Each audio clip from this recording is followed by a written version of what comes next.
हरे कृष्णा। राधे राधे सभी भक्तों को अधिक मास शुक्ल पक्ष की परमा एकादशी की बहुत बहुत शुभकामनाएं। और इसकी कथा हम आपको सुनाने वाले हैं। परमा एकादशी की कथा इस प्रकार है। राजा युधिष्ठिर ने पूछा, हे जनार्दन, पुरुषोत्तम मास अधिक मास के कृष्ण पक्ष की एकादशी का नाम क्या है? उसके व्रत की विधि तथा महत्व का विस्तार से वर्णन कीजिए।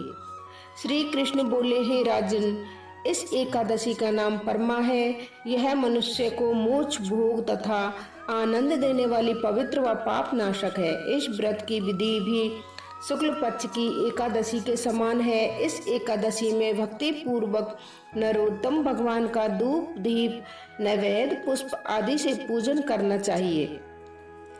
इस संबंध में एक पौराणिक कथा जो कि कंपल्य नामक नगर में मैंने ऋषियों से सुनी थी, वैसे तुमसे कहता हूँ।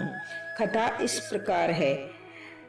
कंपल्य नामक नगर में सुमेधा नाम का एक अत्यंत धर्मात्मा ब्राह्मण रहता था। उसकी पवित्रा नामक स्त्री अत्यंत पतिव्रता और धर्मपरायण थी, परंतु वे किसी पूर्व जन्म के कर्म के कारण अत्यंत दरिद्र थे। उन्हें मनुष्यों से भिक्षा मांगने पर भी भिक्षा नहीं मिलती थी। इसी कारण भली प्रकार भोजन, वस्त्र व रहने को उचित स्थान तक नहीं था। कई दिन तक वे भूखे प्यासे भी रह जाते थे, परंतु उसकी पतिव्रता स्त्री स्वयं भूखी रहकर भी अतिथि सत्कार अवश्य करती थी। वह अपने पति से कभी किसी वस्तु की याचना नहीं करती थी। इस प्रकार अपनी स्त्री के दुर्बल शरीर एवं घर में अन्न का अभाव देखकर सुमेधा एक दिन अपनी स्त्री से कहने लगा, हे प्रिय, यदि मैं किसी श्रेष्ठ मनुष्य धन मांगता हूँ तो मुझको कोई कुछ नहीं देता है।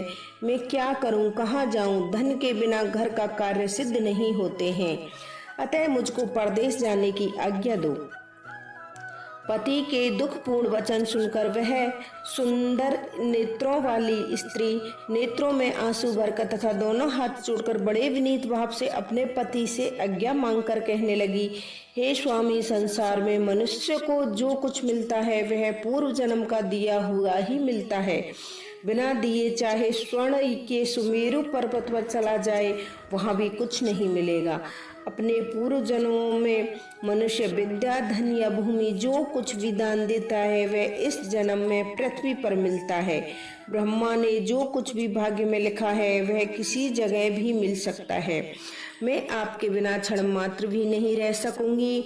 पति के बिना संसार में स्त्री का माता पिता, भाई बांधव, सास ससुर और दूसरे कुटुंबजन कोई भी आदर सत्कार नहीं करेगा। सब पतिहीन तथा भाग्यहीन कहकर निंदा करेंगे। अतः इस जगह रहकर जो भी मिले उसी में सुख मानिए। अपनी स्त्री के ऐसे वचन सुनकर वह ब्राह्मण परदेश नहीं गया। एक समय मुनियों में श्रेष्ठ कौटिल्य मुनि भाग्यवंश वहां आ गए।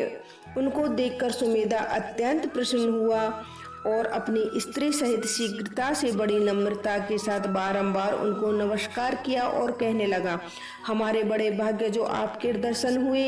ऐसा कहकर सुंदर आसन दे मुनि की पूजा की तथा श्रद्धा से साथ मुनि को भोजन कराया। उस श्रेष्ठ पतिव्रता स्त्री ने मुनि से पूछा, महाराज, दारिद्रता का नाश कैसे होता है? बिना दान दिए भी धन, विद्या, स्त्री और अन्य दूसरे पदार्थ कैसे प्राप्त हो जाते हैं? हे महामुनि, कृपा करके कोई ऐसा उपाय, व्रत, तीर्थ अथवा तप बतलाइए जिससे हमारा यह दुख दरिद्र दूर हो सके। ऐसे वचन सुनकर मुनि कहने लगे, हे सुशीले, पुरुषोत्तम मल मास की शुक्ल पक्ष की परमा नाम की जो एकादशी के व्रत से समस्त पाप, दुख और दारिद्रता आदि नष्ट हो जाते हैं। इस विष्णु भक्ति देने वाली एकादशी को श्रद्धा पूर्वक व्रत करो। उसके करने से मनुष्य धन धान्य से संपन्न हो जाते हैं। विधि पूर्वक व्रत और रात्रि को नृत्य, गीत आदि करके जागरण करना चाहिए। इस व्रत के सबसे पहले कुमेर जी ने किया, तब श्री शिव जी ने प्रसन्न होकर उनको धन का स्वामी बना दिया। फिर राजा हरिश्चंद्र ने किया तो अपना खोया हुआ राज, ऐश्वर्य तथा स्त्री पुनः प्राप्त किया, अतः तुम भी इस व्रत को करो। श्री कृष्ण बोले, हे पांडव, इतना कहकर अति प्रसन्नता के साथ कौटिल्य ऋषि ने व्रत की सब विधि उनको समझाई और फिर उनसे पंचरात्रि का शुभ कारक व्रत का महामहत्व और अनुष्ठान का भी वर्णन किया, जिसके अनुष्ठान मात्र से भोग मोक्ष दोनों प्राप्त होते हैं। उन्होंने कहा, परमा एकादशी के दिन प्रातः काल नित्य कर्म से निर्वत होकर स्नान आदि के पश्चात यथाशक्ति पंचरात्रि व्रत करने का नियम करें। जो प्रातः काल स्नान करके 5 दिन तक निर्जल व्रत करके निराहार रहता है, वह अपने माता पिता तथा स्त्री सहित विष्णु लोक को जाता है। जिसने 5 दिनों तक स्नान आदि करके विधि पूर्वक ब्राह्मण भोजन कराया है, उसने सबको भोजन करा दिया। जो मनुष्य इस व्रत में स्नान करके 5 दिन तक तिल घी से भरकर पात्र दान करते हैं, वे समस्त सुखों को भोगकर स्वर्ग लोक में आनंद करते हैं। कौटिल्य ऋषि कहने लगे कि हे प्रज्ञानी, तुम भी अपने पति सहित इस व्रत को करो। इस व्रत के करने से अन्न और धन से युक्त होकर तुम दोनों अंत में स्वर्ग को जाओगे।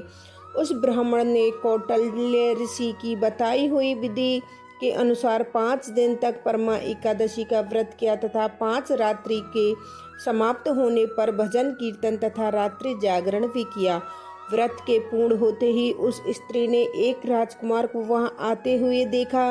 राजकुमार ने ब्रह्मा की प्रेरणा से सब सुंदर वस्तुओं सहित नवीन ग्रह देकर उनमें उनका निवास कराया। तत्पश्चात उस राजकुमार ने सुमेधा की तपस्या से प्रसन्न होकर 1 ग्राम उनकी जीविका के नियमित दान दिया।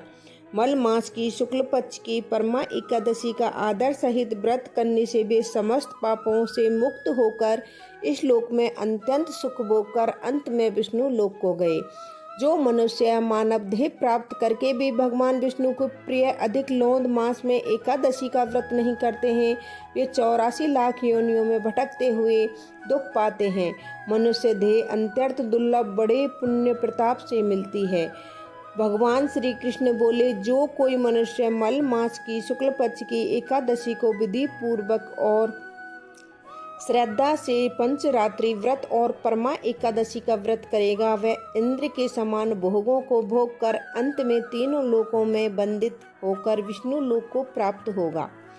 कृष्ण भगवान द्वारा कहे गए इस महत्व को सुनकर राजा युधिष्ठिर ने अपनी पत्नी तथा भाइयों सहित एकादशी के व्रत को किया और उनके भोगों को भोगकर अंत समय में भगवान विष्णु के वैकुंठ लोक को चले गए। फलहार, जिस महीने में यह एकादशी आए उस महीने में प्राप्त होने वाले फलों का सागर और फलहार लेना चाहिए।